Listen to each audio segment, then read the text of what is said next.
Hey everybody, it's Alex Alvern and welcome back to another anime episode review. In today's episode, we're going to be talking about this season's scrappy underdog, Deca-Dence. It's got lots of monsters and it's weird as heck. Interestingly enough, this show is from the director of both Death Parade and Mob Psycho 100, two shows that I like very much, and if you haven't seen them, make sure to add them to your list. So right off the bat, this show already has tons of street cred in my view. If you're not watching the show, stick around because I think it's got some really interesting aspects about it, and even though this season is just stacked with amazing newcomers like God of High School and series sequels like Re:Zero and Sword Art Online, I wouldn't be so quick to discount Deca-Dence. This series might just be that diamond in the rough that's getting overlooked. For a quick overview, this show takes place in a post-apocalyptic setting. 90% of humanity has been wiped out, and Earth is just ravaged by these monster-like creatures called the Godol, who come in a number of different shapes and forms, whether it be a spiky beast, a tentacle monster, or a giant cross between Godzilla and the white whale from Re:Zero.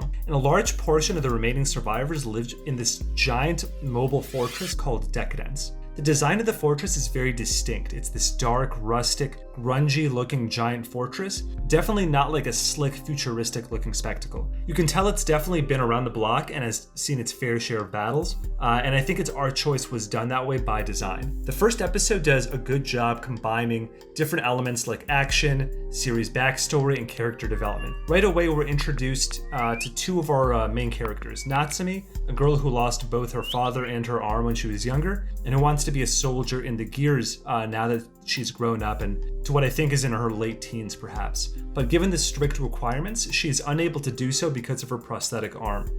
We're also introduced to Kaburagi, who is initially shown as her boss in her job as a janitor, but really quickly we see that he's a lot more than that. He seems like an overall good lad, but there's definitely some mystery around him as we see him taking chips from people in sketchy situations. He's got some incredible combat skills for just being a janitor, and he also has this pet monster who's also a Godol, the monsters that humanity as a whole is battling against. So all around, this dude's pretty sketchy, no questions about it. The combination of these characters' personality types meshes really well together, I think, kind of like jigsaw puzzle pieces that fit together. Natsumi is young and ambitious and energetic, and wants to become a fighter. That's her goal in life, but she doesn't actually have any of the tangible skill sets that are needed to make that happen. Kaburagi's personality is the exact opposite, and he keeps telling her to chill out, while seemingly having a much darker and mysterious past, and with skills that outrank even the Gears, it looks like, who are the main group of soldiers in the show. So these two characters kind of bring out the best and worst of each other when they collide. The schooling system seems to be heavily based on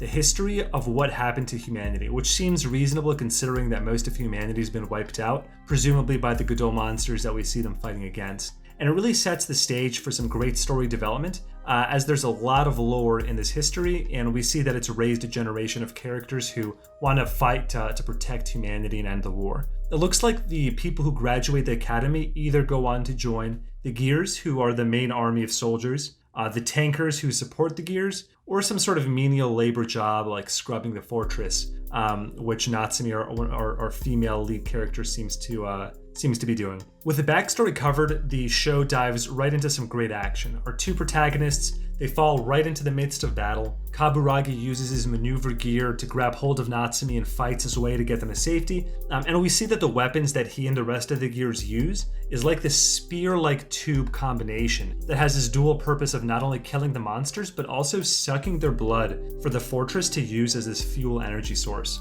So humanity has essentially just become these glorified mosquitoes, if you think about it. It's clear that this is definitely an action-based show, but it's not shonen. We see that scene where the battle begins and people are just floating around, and all of a sudden this side character just gets splattered, right? The production value in the show is pretty high, except for those CGI shots of the fortress, which were exciting to watch, but the animation style was distinctly different than the rest of the show, which I don't really like when they do that. A lot of people seem to be comparing this show to Attack on Titan, probably because of these similarities like living behind walls, or most of humanity being wiped out, and the distinct maneuver gear that soldiers use. but overall this show reminds me a lot more of like a Darling in the Franxx from a couple of years ago. I don't know if this is based on a manga or a webtoon or anything like that, and if it is, I haven't read it, but I'm making this prediction right now that the monsters aren't going to be the main villains in the series. I'm betting that there's a third faction, perhaps that sketchy group that Kaburagi was FaceTiming with, that's behind all of this.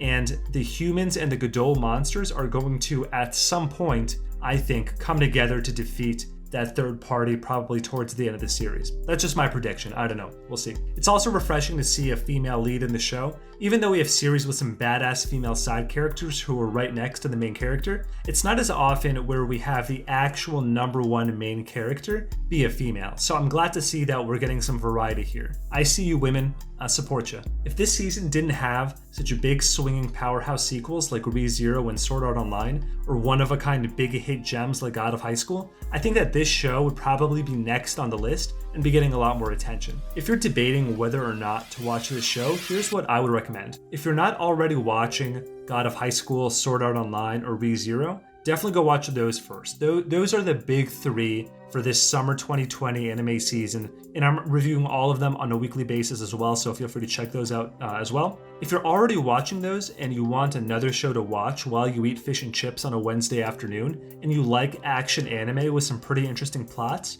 then I definitely give this one a watch. Let me know below in the comments what you think about the show, and if you like my content and you want me to produce more, please do me a big favor and support me by doing the following things. Subscribe to this channel and click that bell icon to be notified of my future videos. Give this video a thumbs up if you liked it, and be sure to follow me on Instagram, Twitter, and Facebook, where I'll be releasing a lot of exclusive content only on those platforms. All these things do a lot to support me, and I really appreciate all of you helping me out. That's it for this episode. Thanks again for all the love. I'm Alex Alvern, and I'll see you in the next one.